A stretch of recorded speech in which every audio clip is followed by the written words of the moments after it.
I will now recognize the gentlewoman from New Jersey, Ms. Watson Coleman. Thank you, Mr. Chairman, and thank you to the witnesses. I want to follow up on Representative Miller-Meek's question. What is it that first of all, let me just say to you, Mr. LaRose, I hope you're sharing information that has been successful for you all in Ohio with the rest of the secretaries of state around the country. I hope that you're connected in such a way that they benefit from some of this information, because it doesn't seem that you're experiencing the same kind of issues that we seem to be hearing about in other places. And so, Secretary of State Oliver, what do we need to do to be able to recruit poll workers, new election officers? How do we ensure them that they are going to be safe and supported? What is it the federal government needs to do to be able to help you all do what you need to do to ensure we have enough and we have the appropriate folks working either election day or even in the offices in general? And then I'd like to have Ms. Howard respond to that question as well. Thank you, Congresswoman. First and foremost, Secretary LaRose is one of our most active partners at the national level. He and I are both very active in our National Association of Secretaries of State, which is recently has started to be helmed by your Secretary of State, Madam Congresswoman, which we're very excited about. We do share best practices with each other. But to your question,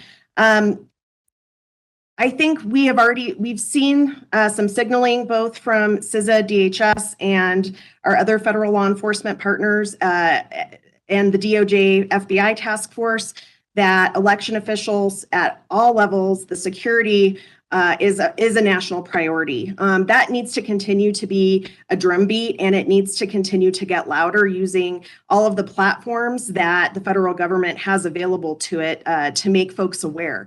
In terms of recruitment, I think when I grew up, serving as a poll official, working the polls, that was a typically considered civic duty. A sense of volunteerism and community was instilled. And I think we've kind of gotten away from that. And I think the more we can do at all levels of government to send the message that being a part of the election process, particularly if you're somebody who has questions or concerns about the integrity of our election process, is a wonderful way not only to serve your community and to be a good public citizen, but it's also a way to make sure that our elections have integrity. So I'd love to see more public information by all the various platforms we have available to us.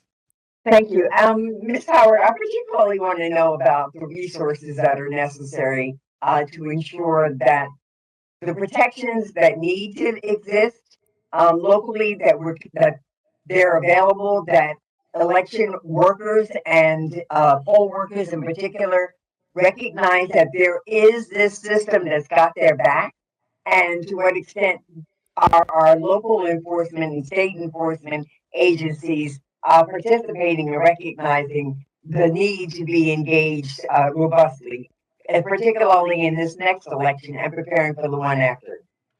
Thank you so much for the question, and I would highlight the Committee for Safe and Secure Elections, which is chaired by Neil Kelly and supported by the Brennan Center and other organizations, that is working closely with state and local law enforcement and state and local election officials to address many of the concerns that you've highlighted. I will also say that election officials have reported, some of them have reported struggling to access some of the federal grant funds that are available for election security. So as we talked about earlier, the Homeland Security Grant Program, election security was recently reinstated as a priority area. However, unlike other priority areas, there is not a minimum spend on election security.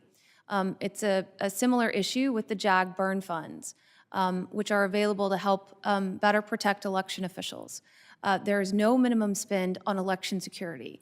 And what many election officials have reported is they are struggling to actually obtain access for a variety of reasons, including the timing of the grant cycle, the notification of when they are identified as a priority area, and other issues that, we believe that requiring a minimum for election security will alleviate many of those concerns and will help get the federal funding to the election officials that need it.